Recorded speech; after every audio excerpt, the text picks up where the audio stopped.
Hello दोस्तों, नमस्कार। स्वागत है आप सभी का एजुकेशन मंत्रा में। दोस्तों, जैसा कि आप सभी को पता है, आज की डेट में माननीय इलाहाबाद हाई कोर्ट की लखनऊ खंडपीठ में स्कूल मर्जर मामले की सुनवाई हुई है। और दोस्तों, ये मामला देखा जाए तो चीफ जस्टिस साहब की बेंच में लगा हुआ था। और इस मामले में पूरी तरीके से देखा जाए तो बहस हुई है, और सुबह से ही इसमें बहस देखने के लिए मिली है, और बहस पूरी नहीं हो पाई है। इन शॉर्ट अगर मैं आपको अपडेट प्रोवाइड करूं तो इसमें कल की डेट में कंटिन्यू रहेगा मामला। और मैंने सुबह के वीडियो में बताया भी था कि ये मामला काफ़ी इम्पोर्टेंट है, बच्चों की एजुकेशन से जुड़ा हुआ मामला है। राइट टू एजुकेशन एक्ट है, फंडामेंटल राइट्स हैं, आर्टिकल 21A है, आरटी एक्ट 2009 है, बहुत सारी चीज़ें हैं। और राज्य सरकार के directive principle of state policy जैसी तमाम सारी चीज़ें हैं। तो इस जैसे जैसे कह लें कि संजीदा मैटर पर कोर्ट डेट नहीं देती है, इस पर जो है पूरा ग्लोबलाइज्ड वे में देखा जाए तो बहस हुई है।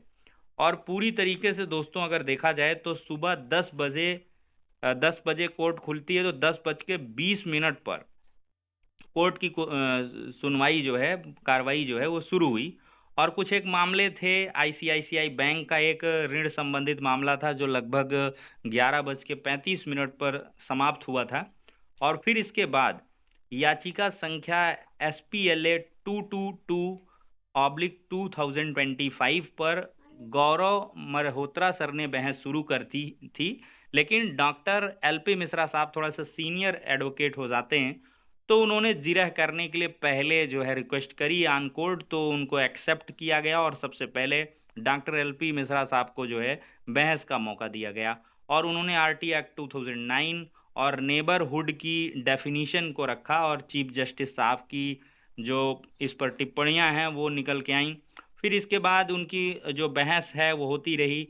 और फिर देखा देखा जाए तो मामला जो है आफ्टर लंच जो है रखा गया कि आफ्टर लंच ये सुनवाई फिर से जारी रहेगी। और आफ्टर लंच भी डॉक्टर LP मिश्रा साहब ने अपनी जो भी बहस है सिंगल बेंच में उन्होंने की थी, उसमें कुछ पॉइंट्स रह गए थे, मिस आउट हुए, तो उनको यहाँ पर डिवीजन बेंच के सामने रखा गया। और फिर इनकी बहस पूरी होती है, राज्य सरकार को मौका मिलता है। फिर इसके बाद देखा जाए डॉक्टर मिश्रा जी ने बहस की, और फिर 2:35 पर गौरव मल्होत्रा सर जो हैं उनकी दोबारा बहस शुरू होती है, और उन्होंने आर्टिकल 51A से शुरू किया। और शिक्षा के अधिकार अधिनियम 2009 की पृष्ठभूमि, उन्नी कृष्णन मामला और 86वां जो संविधान संशोधन है उसको स्पष्ट किया। और उन्होंने एकल पीठ के निर्णयों में जो हुई त्रुटियां हैं उनको चिन्हित करते हुए बताया कि RT एक्ट की धारा 35 के अनुसार सरकार नीति लागू नहीं कर सकती है, जबकि NEP केवल कैबिनेट निर्णय है, कोई अधिनियम नहीं है। सेक्शन 3 और 6 पर बहस के दरमियान देखा जाए तो कोर्ट ने नेबरहुड की परिभाषा मांगी, और जिस पर राज्य सरकार राजस्थान के न्यायालयों के उदाहरण भी दिए गए हैं। क्योंकि देखिए नेबरहुड का मामला फंस रहा है कि नेबरहुड में जो है अगर एजुकेशन प्रोवाइड हो रही तो उसमें दिक्कत क्या है, तो उसी का स्पष्टीकरण कहीं ना कहीं एडवोकेट्स के माध्यम से दिया गया। और दोस्तों देखा जाए तो जब गौरव सर ने विद्यालय की दूरी का मुद्दा उठाया था, तो स्टेट ने हाल ही में दाखिल हुए लीव टू फाइल अपील दिखाते हुए कहा कि यह पक्ष झूठ बोल रहा है। इस पर गौरव सर ने तुरंत कहा कि ये मेरी ओर से नहीं है, बल्कि सप्लीमेंट्री दाखिल किया गया है, जिसमें मछरेहटा BEO ने विद्यालय की संख्या बढ़ाने की बात कही है। इसका कारण यही है कि विद्यालय दूर होने के कारण बच्चे पढ़ाई छोड़ रहे हैं। और मीडिया रिपोर्ट्स को ऑन रिकॉर्ड रखने का प्रयास किया गया, लेकिन आप लोग सभी जानते हैं कि मीडिया रिपोर्ट्स एडमिसिबल नहीं हैं, लेकिन उनको एक संदर्भ के रूप में चीज़ों को दिखाया गया। और देखा जाए तो अंत में कंपाइलेशन और समस्त साइटेशन को दाखिल कर दिया गया। और इसके पश्चात हिमांशु राघव जी ने दिव्यांग बच्चों की ओर से बहस की, परंतु कोर्ट ने बस इतना पूछा इसमें नया कुछ क्या है।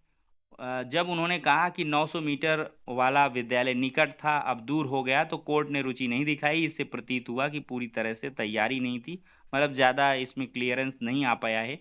और दोस्तों देखा जाए तो स्टेट की जो बहस रही है, तो स्टेट ने अपने पक्ष में आंगनबाड़ी का सहारा लिया है, और यह कहकर कि विद्यालय बंद नहीं हो रहे हैं, इस पर गौरव सर ने कहा था कि ऑन रिकॉर्ड काउंटर देख लीजिए।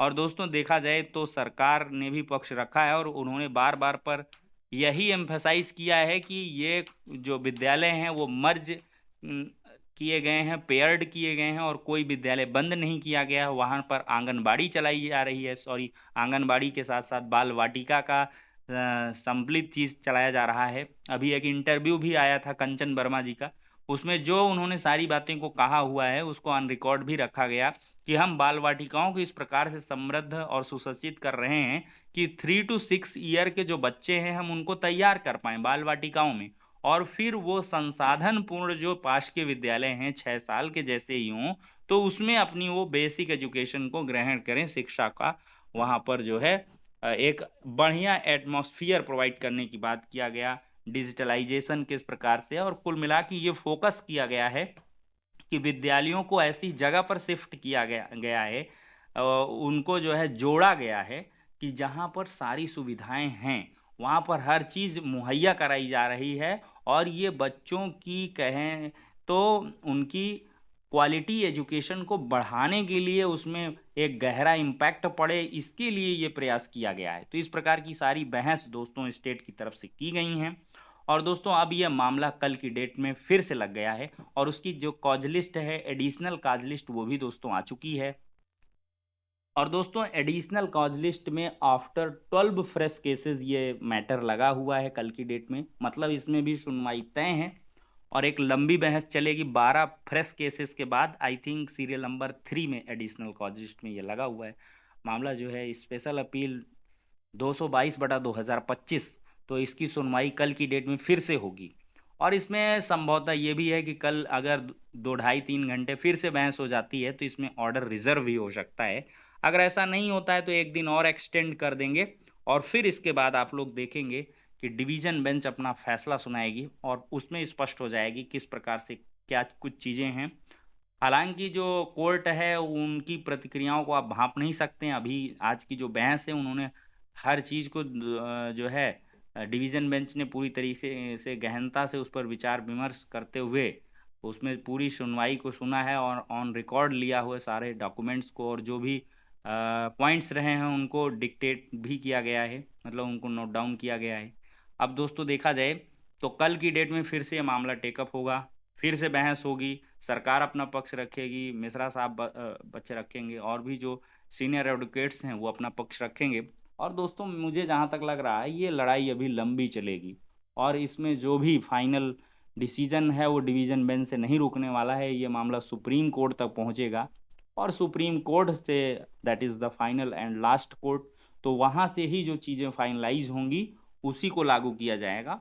और फिलहाल के लिए कोई स्टे वगैरह नहीं दिया गया है कोर्ट की तरफ से और चीज़ें एज इट इज़ जो है वो चलती रहेंगी।